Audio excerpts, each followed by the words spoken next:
Jumpa lagi di TV. Ya, Huawei Mate 40 Pro atau Mate 40 Pro. Ini adalah sebuah smartphone yang luar biasa. Flagshipnya Huawei yang terbaru, sudah siap 5G, performance kencang, kamera diperbaiki, udah gila, udah bagus, diperbaiki lagi, OS terbaru juga. Ini sih gila banget, udah multimedianya keren juga, performanya luar biasa loh, bahkan buat gaming juga oke banget. Nah, penasaran seperti apa kemampuannya? Yuk, kita bahas dalam review yang kali ini.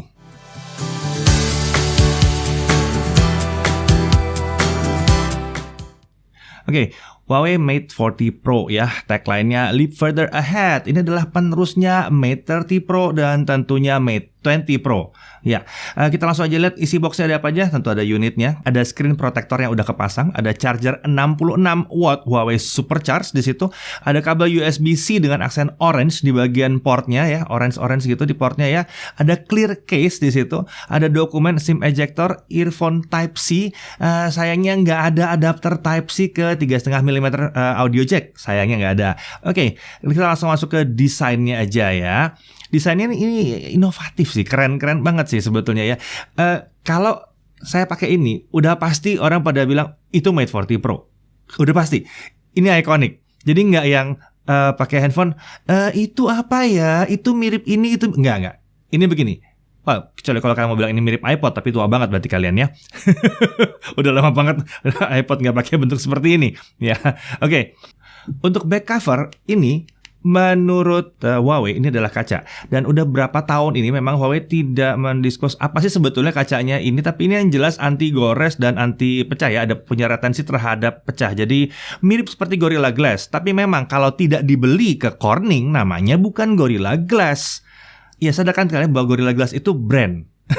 Jadi kalau ada yang membuat kaca yang seperti itu, ya namanya nggak bisa Gorilla Glass. Tapi bukan berarti nggak kuat. Ini kuat kok. Ya, terbukti dari P30 Pro, P40 Pro, semua pada kuat-kuat banget belakangnya. Nah, material frame-nya adalah aluminium, dimensinya adalah 162,9 x 75,5 x 9,1 mm. Ya, ini emang bukan smartphone yang tipis-tipis banget, tapi udah lumayan oke lah. Dan berat 212 gram. Kelihatan komprominya ya. Dia masih di atas 200 gram, tapi nggak nyampe 220. Kelihatan banget komprominya. Padahal performanya luar biasa ya, isinya luar biasa. Sertifikasinya jelas IP68, jadi tahan air, tahan debu. Kalau bingung IP68 itu seperti apa, kita udah ada videonya tentang si Ingress Protection atau IP rating ini ya. Dicari, IP rating jagat review, ada tuh ya.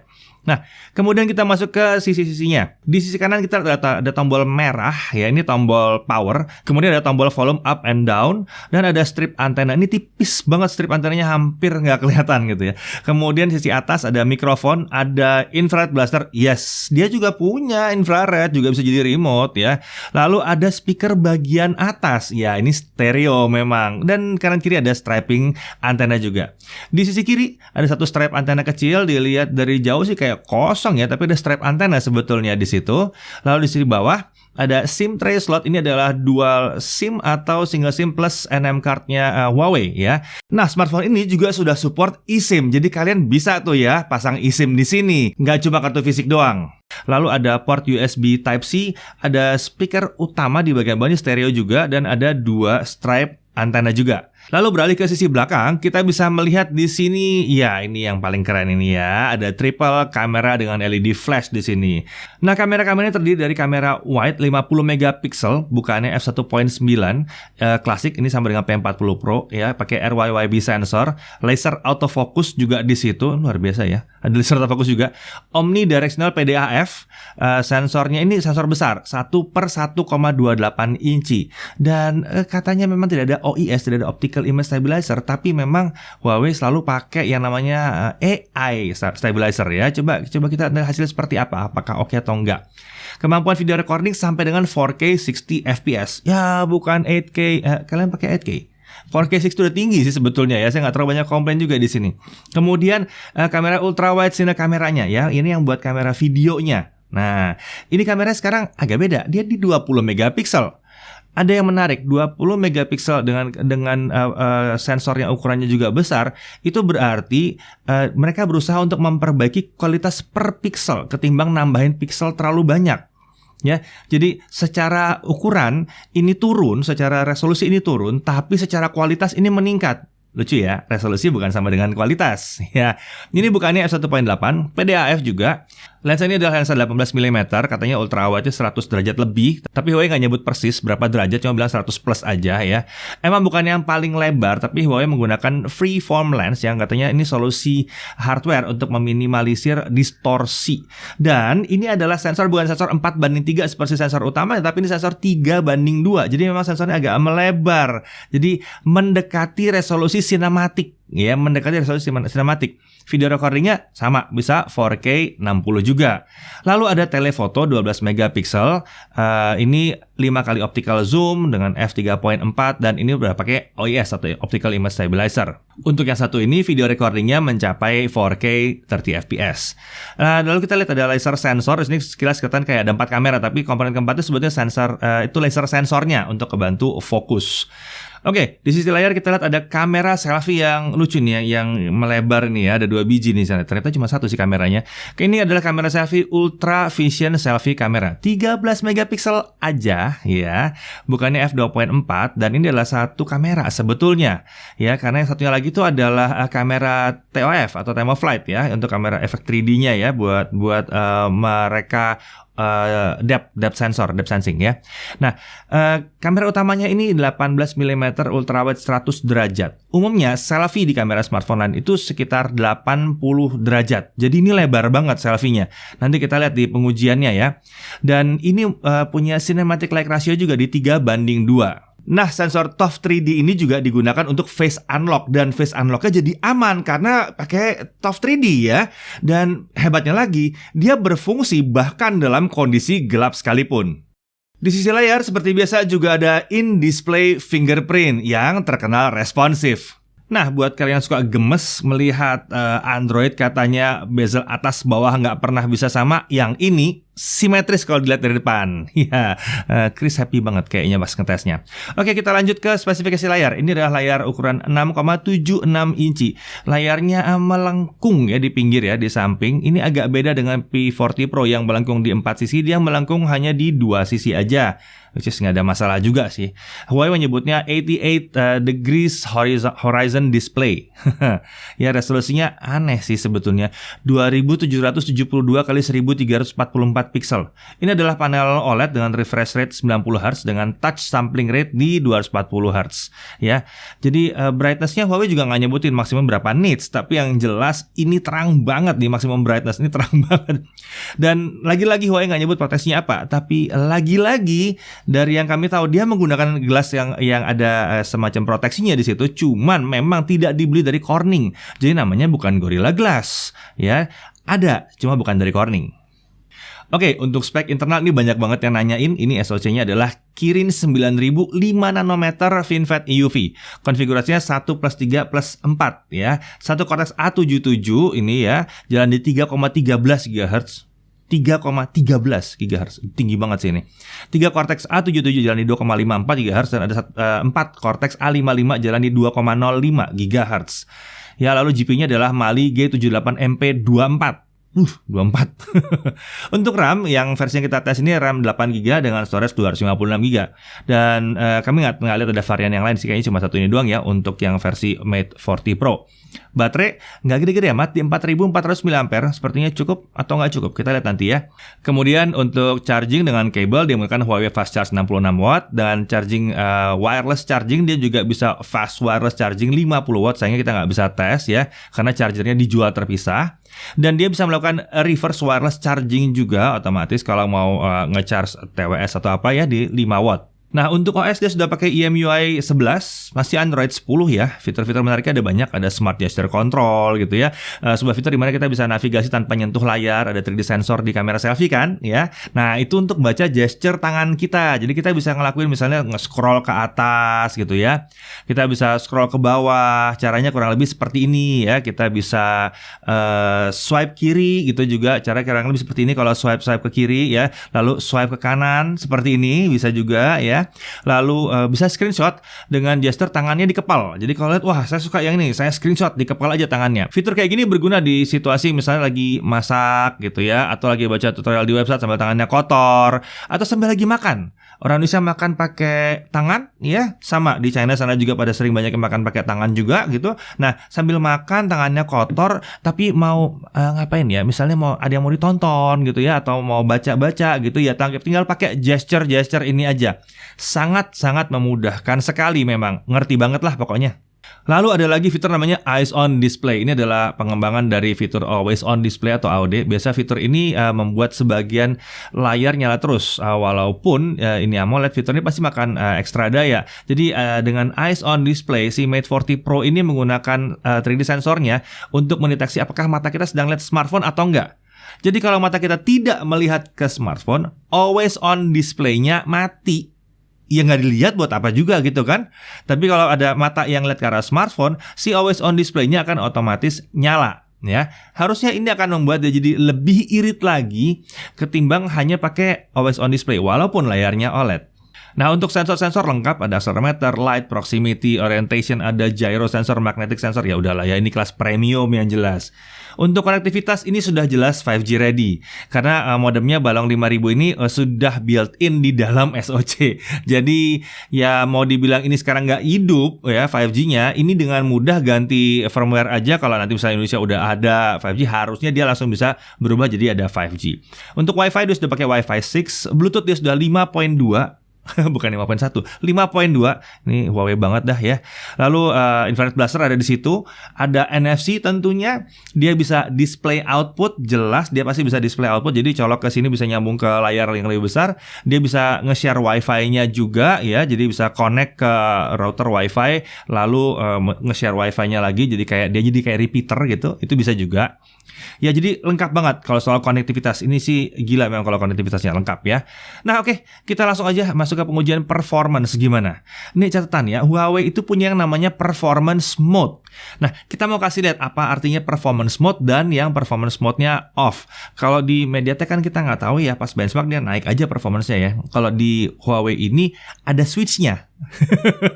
Dia akan menyarankan kalau normalnya sebaiknya jangan pakai performance mode. Yang enak tuh tanpa performance mode. Jadi memang kalau ngecas baterai tanpa performance mode. Tapi kalau kalian mau ya silahkan dipasang, itu bisa juga. Jadi seenggaknya kalau di sini lebih jujur ya, bisa dipakai ya. Oke, kita lihat di Antutu 7 performance mode off dan on. Wow, jaraknya jauh ya. Antutu 8 mungkin kalian lebih ngerti angkanya. Tuh ya, off itu berarti di bawah 600.000. On berarti di 682.000, jauh banget ya, jauh banget. Ini memang bedanya antara on sama off ya. Di Geekbench kita juga lihat ada perubahan tapi nggak jauh ya kalau di Geekbench ini.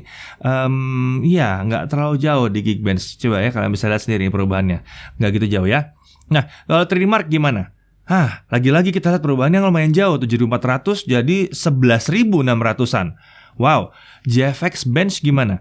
Kita lihat dulu di GFX Bench, car chase off screen kita lihat dari 51 fps naik ke 65 fps.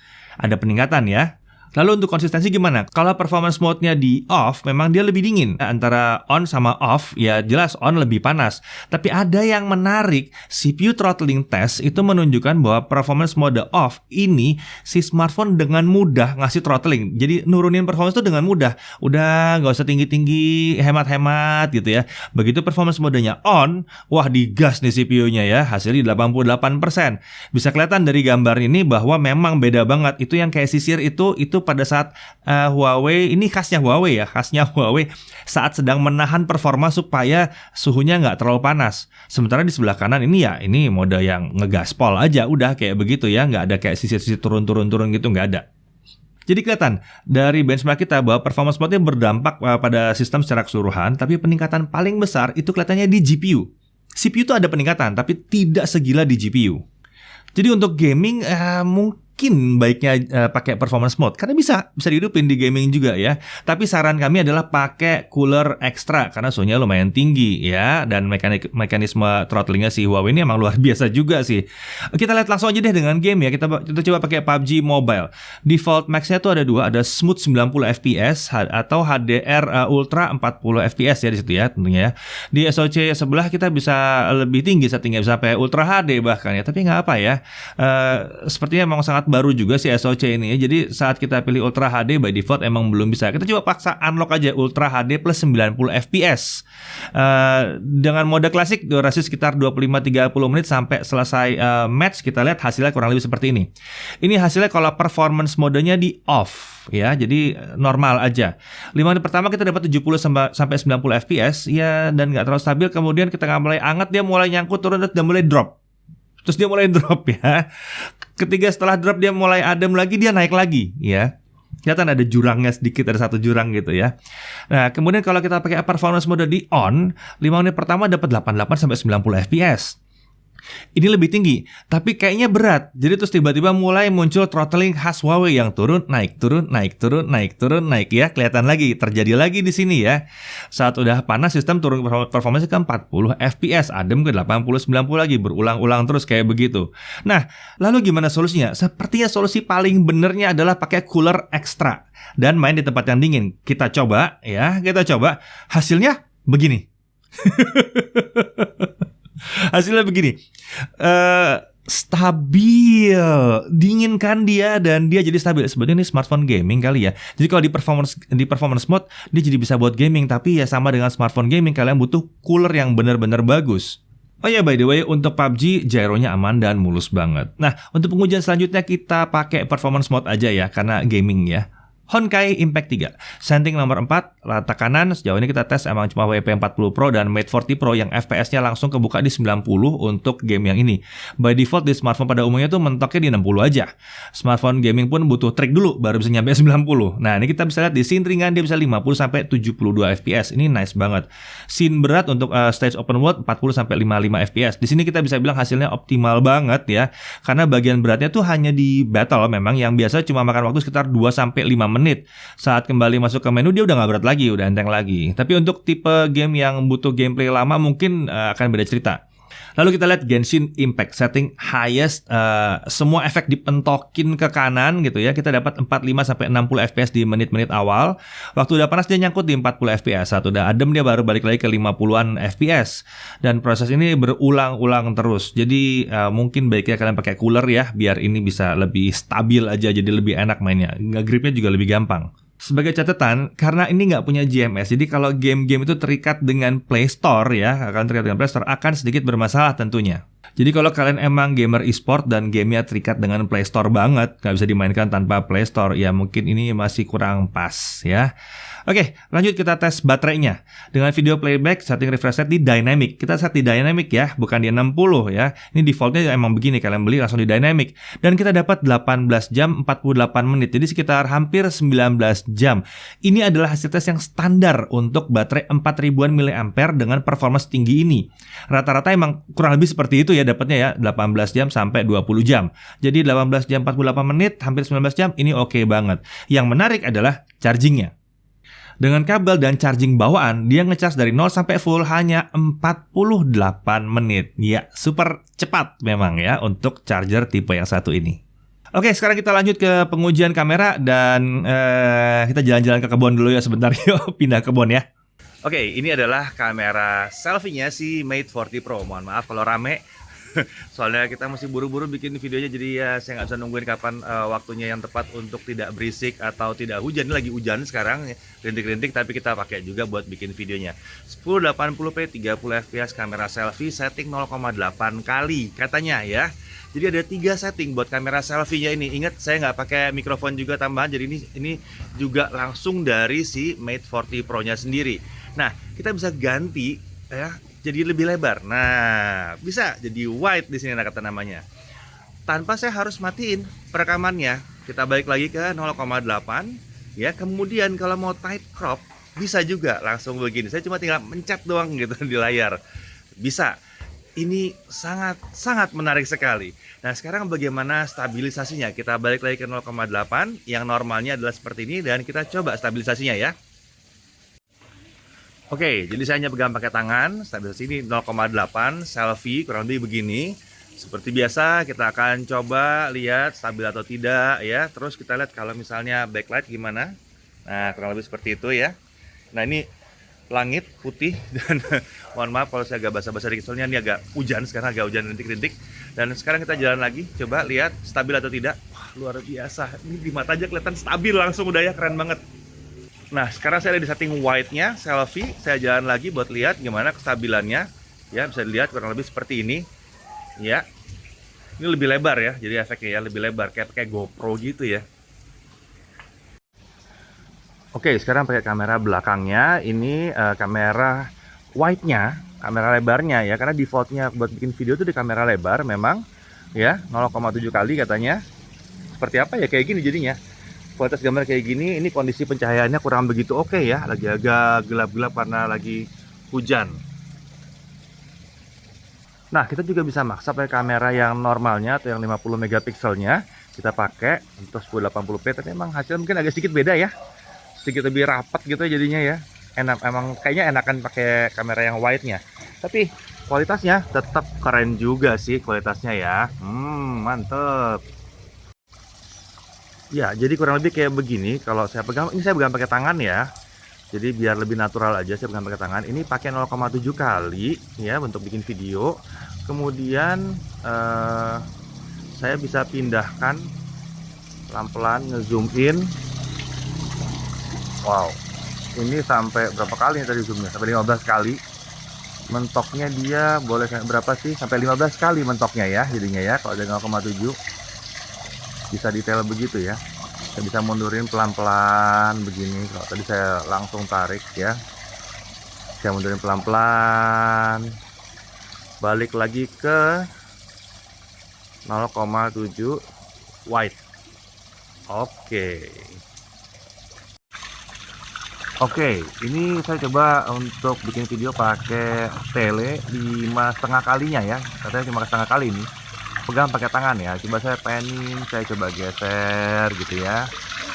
Jadi ini kalau kalian lagi ngintip-ngintip pakai ini kurang lebih seperti ini jadinya. Ini 1080p 30 direkamnya ya. Saya coba cari apakah saya bisa dapat. Nah, fokus ternyata cukup gampang ya untuk fokusnya, enak banget ini dan telenya stabil. Saya mau pindah-pindah tuh stabil. Nah, sekarang kita pakai mode aperture. Ini adalah mode yang paling bener deh kalau kalian mau dapetin bokeh. Pakai video pun bisa kayak begini. Foto juga hasilnya kurang lebih sama, rapih juga bokehnya.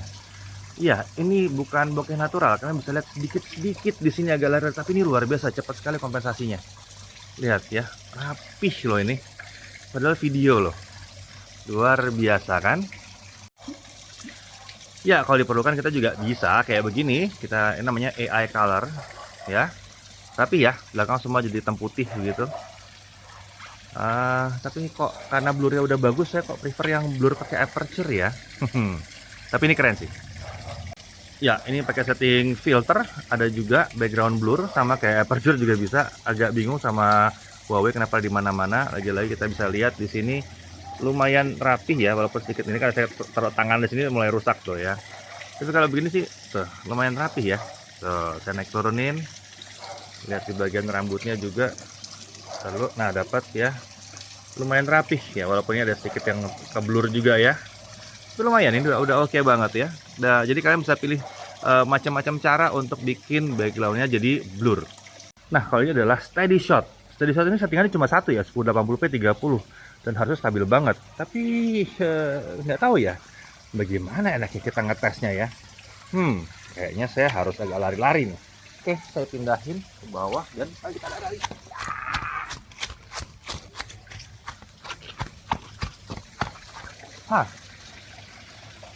Bagaimana steady shotnya?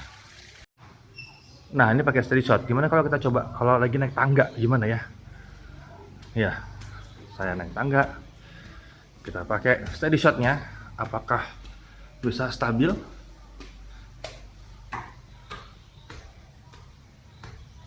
Nah, sekarang mari kita coba tracking shot. Ya, dengan tracking shot, Anda cukup naruh si handphone di tripod saja, sementara objek akan diikuti secara AI. Jadi menggunakan AI bisa diikuti objeknya. Saya nggak mengarahkan kemana-mana ini. Ini smartphone-nya diem aja, cuman dia tetap mengikuti objek bergerak kanan kiri begini ya. Tracking shot ini bahkan akan sedikit ngezoom in untuk menyesuaikan dengan bentuk kalau itu manusia ya, jadi dia tahu ukurannya seberapa, dia akan zoom in. Bener-bener terasa seperti kameranya sedang menengok kanan kiri, padahal enggak, sebetulnya kamera stasioner aja.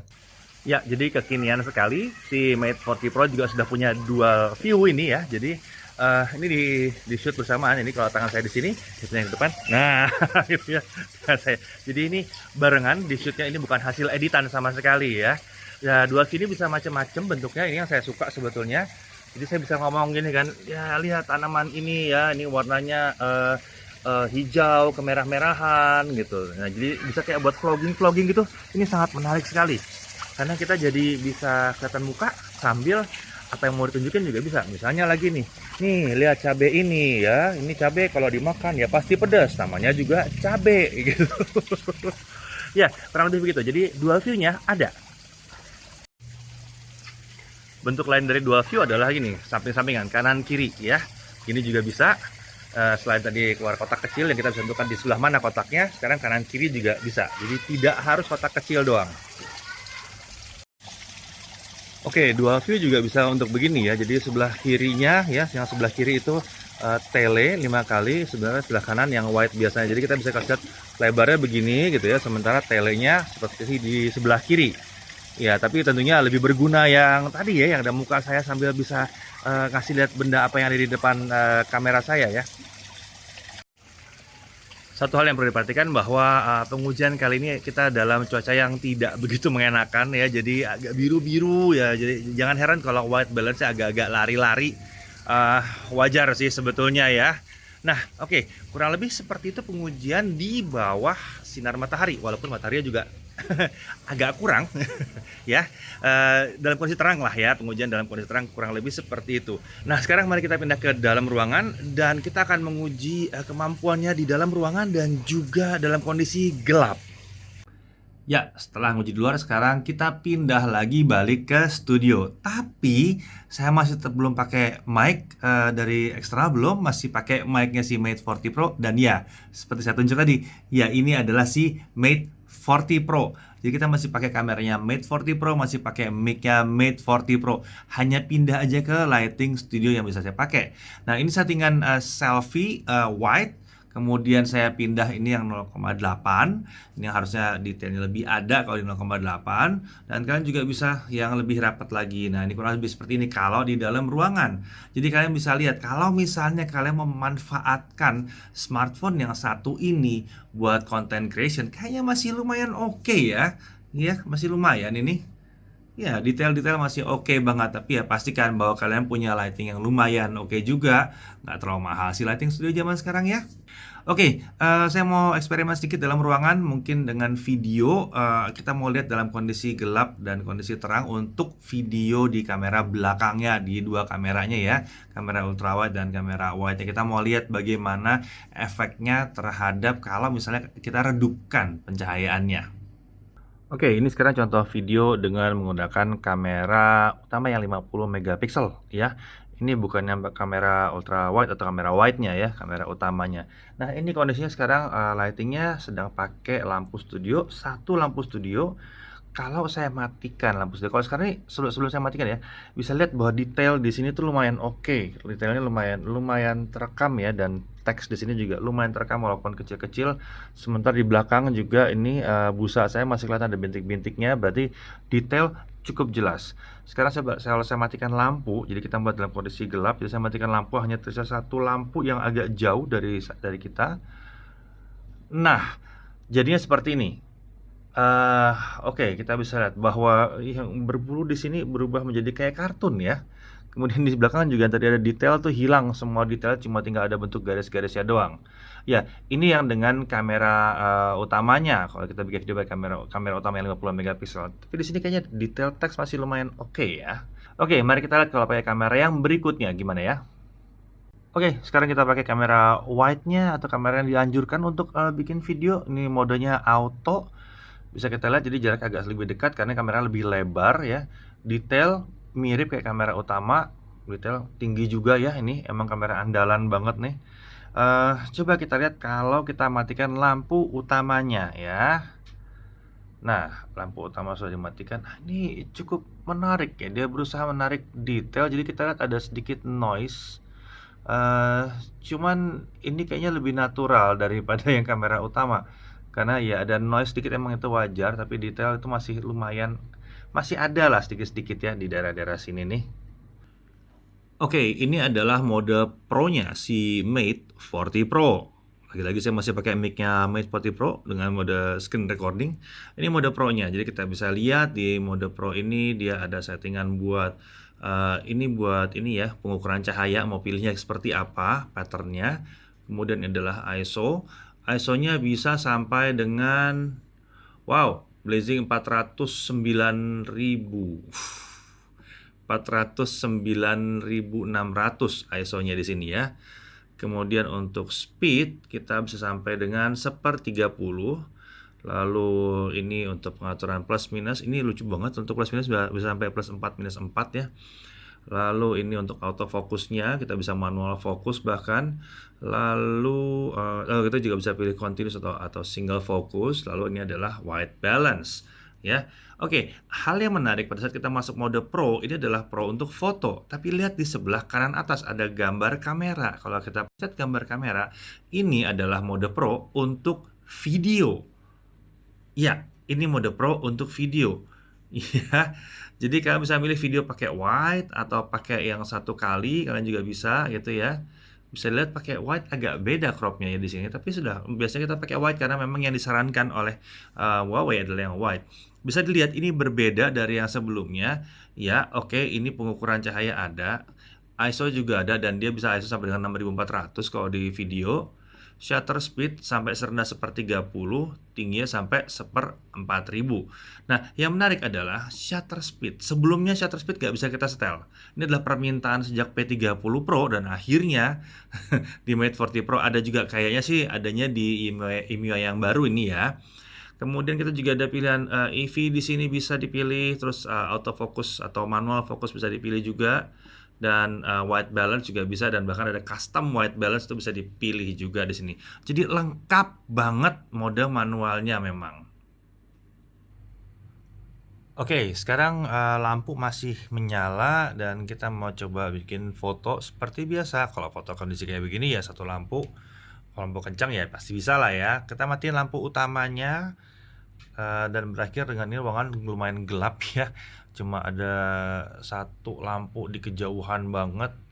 Yang ini saya coba fokus, saya nggak tahu dapat apa enggak nih. Saya coba titikin aja di sini. Ya kita coba aja ya. Kemudian kita nggak pakai night mode, kita langsung foto aja kondisi segelap ini. Ini gelap banget sih sebetulnya. Ya, udah jadi. Kelamaan saya nunggunya. Hasilnya, wow. Wow, hasilnya lihat itu. Detailnya masih ada ya. Ini luar biasa sih. Kita masih bisa baca, masih kebaca ya di sini ya tulisan-tulisannya ya. Ya, itu bukan mode ini ya, itu bukan mode night. Mungkin kita mau lihat kalau night mode pakai kamera utama seperti apa. Ini auto semua, jadi shutter auto, ISO auto. Coba saya pencet. Kita lihat berapa lama. Wow, dia mintanya lama juga ya, 20-an detik.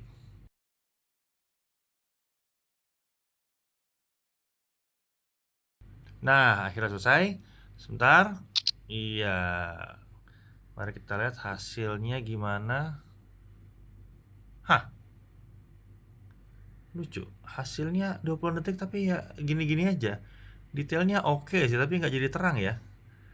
Agak sedikit berbeda dengan yang dulu-dulu ya. Kalau tahu begini caranya, saya lebih baik masuk di mode foto aja. Terus foto biasa aja seperti ini. Iya, selesai. Buka, tunggu sebentar. Nah, ya beres deh, diedit sendiri sama dia. Jadi kayaknya hari gini kalau kalian pakai Huawei yang Mate 40 Pro, ya kalian pakai mode foto aja, Back to auto ya. Sekarang kita lihat kalau kita pakai white-nya seperti apa. Wow, gelap sekali nih. Ya, kalau kita pindah ke white ini gelap sekali. Kita coba pakai foto dulu biasa seperti apa hasilnya. Siapa nih? Please steady your device steady karena saya pakai tripod. Kemudian kita tunggu sebentar, apakah ada perubahan? Nah, lumayan terang ya. Lumayan agak terangan. Detail sih ada terus, saya cukup suka banget ini ya, ada terus detailnya. Cuma ini tidak seterang yang tadi jelas. Oke, coba nanti kita ubah dulu. Saya geser sedikit, coba kita masuk ke night ya. Oke. Sekarang coba night, kita coba lagi. Night, kita foto pakai night mode. Wow, lama sekali, 40-an detik.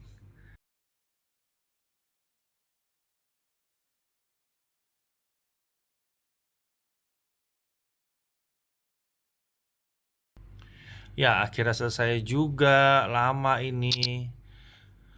Apakah kita dapat hasil yang kita cari? Kayaknya enggak. Sejujurnya saya kecewa sama night mode-nya. Saya nggak tahu apakah emang mesti disetting lagi. Semuanya harusnya auto-auto aja dulu udah bisa sih. Jadinya sekarang yang impresif adalah mode fotonya seperti biasa. Kalau kita pakai white pun mode foto biasanya jadi lebih bagus. Ya, nih kita coba lagi mode foto biasanya, kita lihat. Tunggu sebentar. Diperbaiki. Tuh, jadi lebih terang kan? Ya mendingan gini aja deh. Nah, tapi ini jadi peringatan bahwa kalau kalian ada di tempat yang gelap-gelap banget, pakailah kamera satu kalinya. Karena ingat tadi kalau kita foto pakai kamera satu kali, secepat ini udah dapat hasil fotonya. Tuh ya, sebentar, tunggu. Nah, itu ya. Segelap ini, seterang itu. Jadi kayaknya kalian pakai kamera yang satu kali aja kalau misalnya kondisinya gelap ya. Nah, sama dengan Huawei dengan Leica yang lain, yang menyenangkan adalah pada saat cuacanya buruk ya, biru-biru gini, kelam gini, ya kita lihat bahkan tanaman-tanaman yang berwarna-warni ini jadi warnanya nggak asik. Tinggal pindahin aja ke Leica Vivid. Nah, berubah jadi wah cemerlang itu warnanya, jadi keluar semua warnanya dan cukup natural ya. Pantulan-pantulan yang tidak menyenangkan di daun hijau pun tiba-tiba hilang. Emang keren banget nih presetnya Leica. Sama dengan P40 Pro, Mate 40 Pro juga tidak perlu terlalu sering kita pindah ke menu HDR. Kenapa? Karena pada saat gambar kita lihat seperti ini nih ya, langitnya putih gitu ya. Pada saat kita foto, nggak perlu masuk menu HDR pun jadi seperti ini. Ya, langitnya jadi muncul, jadi ada langitnya tiba-tiba di atas gitu ya. Nah, ini tanpa HDR. Lalu menu HDR buat apa? Ya, kalau menu HDR kita bisa lihat yang ini pakai HDR. Nah, itu plafon yang tadinya agak gelap itu jadi lebih terang. Di daun-daun juga jadi sedikit lebih terang. Jadi enhancement di menu HDR atau di fitur HDR itu sedikit lebih baik lagi. Tapi untuk sehari-hari kita nggak perlu ngidupin HDR untuk mendapatkan kontras yang memadai dynamic range-nya.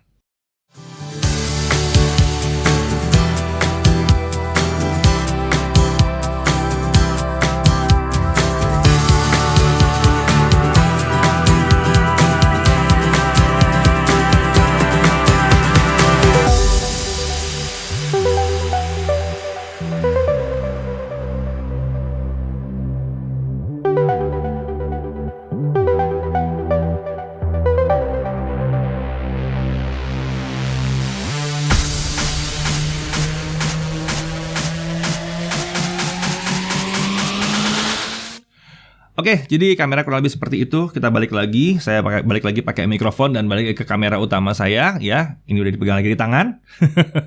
Jangan lupa, kita juga ada pengujian spesial, video spesial hanya untuk 4K 60-nya doang. Jadi kalian bisa lihat 4K 60 kalau diupload ke YouTube seperti apa. Karena nyaman sekali yang memakai 4K 60-nya dari smartphone yang satu ini. Oke, kita lanjut untuk pengujian-pengujian lainnya. Banyak pertanyaan tentang Netflix. Tentunya bagaimana? Ya sayangnya karena memang nggak ada Play Store. Netflixnya L3 ya kayaknya ya. Maksimal di standard definition. Tapi kita bisa akalin ini sebetulnya. Kita bisa akalin caranya adalah download dulu dengan kualitas yang tinggi. ya. Nah, baru habis itu diputar. Ya, itu triknya untuk Netflix ya. Berlaku untuk semua yang masih L3. Lalu haptic feedback ya untuk ngetik mungkin bukan yang terbaik yang pernah kita coba, tapi yang jelas ini udah lebih baik daripada Huawei yang sebelumnya.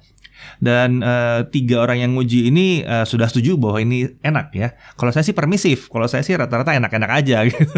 Kalau saya Huawei dari dulu juga ini ngetiknya enak-enak aja, nggak ada masalah. Oke. Kalau harganya gimana? Untuk harga, paket penjualan, dan lain-lain, cek di deskripsi di bawah ya. Jangan malas, ayo buka deskripsinya di bawah, cek. Ada di situ. Oke, kesimpulan. Untuk hal-hal yang perlu diperhatikan itu adalah yang pertama, dia belum punya Google Mobile Services. Kalau kalian bilang injek aja, saya nggak tahu cara injek. Untuk yang satu ini pas di awal, kita belum tahu apakah bisa atau enggak ya. Yang jelas dia belum punya Google Mobile Services. Kita udah kasih tahu, kita udah pernah bikin video tentang bagaimana caranya hidup tanpa Google Mobile Services dengan menggunakan smartphone Huawei. Jadi sangat tergantung pada seberapa jauh kalian membutuhkan Google Mobile Services. Tentunya masih ada banyak fitur Google yang hidup, kayak Maps segala macam tuh masih hidup sih sebetulnya. Tapi ada beberapa yang benar-benar terkunci dengan login, itu mungkin akan jadi masalah ya. Kemudian dia nggak punya headphone jack dan nggak punya adapter juga. Tapi kayaknya hari gini kalau kalian sanggup beli dia, harusnya sangguplah beli TWS-nya Huawei yang keren itu ya. Itu ada satu TWS-nya keren banget itu. Nah, kemudian suhu tinggi saat gaming dan penyebaran suhu memang agak kurang merata ya. Ini kalau misalnya kalian pegang dia tanpa grip spesial untuk gaming, kayaknya nggak pas. Jadi untuk gaming kayaknya kalian butuh sekali punya grip yang ada coolernya, dan itu akan membuat dia jadi super sekali memang. Kemudian tidak ada optical image stabilizer di kamera utama. Di seri sebelumnya sayangnya ada ya. Buat video mungkin nggak terlalu masalah, kita nggak lihat masalah sama sekali bahkan buat video. Tapi buat foto di saya nggak masalah, tapi untuk Chris dia bermasalah. Jadi beberapa foto tuh rasanya tangannya agak bergetar, jadi terlalu gampang blur ini ya hasil fotonya. Jadi tergantung pengguna juga memang ya, kebiasaan pengguna itu memang akan sangat berpengaruh ke sini. Tapi secara kualitas sih tinggi banget sih hasil fotonya, kualitasnya ya. Kemudian kita bisa lihat bahwa layarnya melengkung yang cukup ekstrim, walaupun mungkin tidak se-ekstrim dari Mate 30 Pro ya. Ini bisa jadi masalah ya, kalian masa anti ghost itu akan susah, terutama buat yang pakai tempered glass ini mungkin agak sedikit repot gitu. Terus buat kalian ya juga yang mau nggak terlalu suka dengan di pinggir ada touch-nya, ini juga mungkin jadi agak sedikit rikuh, tapi itu akan jadi masalah untuk semua smartphone yang layarnya ngelengkung di kanan kiri ya, yang edge-nya ngelengkung begini. Dan casing juga agak hati-hati. Jadi casing yang casing yang terlalu lembut juga bisa akan jadi masalah. Casing bawaannya sih oke banget ya. Tapi kalau casing lain mungkin kan harus berpikir kalau mau pakai case spesial ya mungkin mesti yang hard case supaya dia emang bisa ngejepit banget ya, supaya oke banget di sini. Tapi di sisi lain layarnya tuh jadi enak banget, rasanya bezel-less dan penampilannya jelas penampilannya kelihatan premium banget. Di sisi positif kita bisa lihat ini performanya kencang banget berkat Kirin 9000 yang baru. Keren banget lah si Kirin ini ya. Dia udah 5G ready ya, walaupun pada saat video ini dibuat memang Huawei belum kasih tahu sama kita apakah dia 5G ready atau enggak, tapi ya udah ada 5G di dalam gitu ya. Layar AMOLED 90 Hz ini menyenangkan sekali karena pas, nggak bikin smartphone-nya jadi boros juga baterainya ya. Baterai 4400 dengan performa segede gini masih bisa ya, nggak ada masalah. Hasil kamera secara keseluruhan luar biasa. Video luar biasa. Ya, cek video kami yang 4K 60 yang tanpa diedit ya, maksudnya tanpa edit warna gitu ya. Ntar bisa cek sendiri ya. Dan smartphone ini kaya fitur banget. Foto dan video selfie-nya juga sangat lebar di 100 derajat, kualitasnya bagus juga. Manual videonya lebih lengkap daripada P40 series, udah lengkap banget manualnya, bahkan speaker stereonya juga luar biasa banget. Dulu mono speaker, selalu kita komplain sejak Mate 20 Pro dia udah pakai mono terus gitu ya. Kita komplain, sekalinya dikasih balik lagi, waduh berasa ditabok. Ini wow banget speakernya, wow banget. Chargingnya juga sangat cepat, dia bisa wireless charging as usual, dia bisa wireless charging. Haptic feedbacknya enak, IP68, Air Blaster, NFC, dan segala macam fitur-fitur yang premium banget yang tersedia di sini, yang memang membuat dia jadi smartphone yang luar biasa banget. Jadi secara keseluruhan kalau kalian memang suka dengan smartphone yang berlayar lebar dan besar ya, tidak punya masalah dengan GMS dan mencari smartphone premium, bisa jadi ini adalah salah satu smartphone yang layaknya memang kalian hunting, kalian cari. Ya, karena kemampuannya yang luar biasa banget, terutama kamera dan performance-nya. Saya Dedi Irfan, Jaga TV.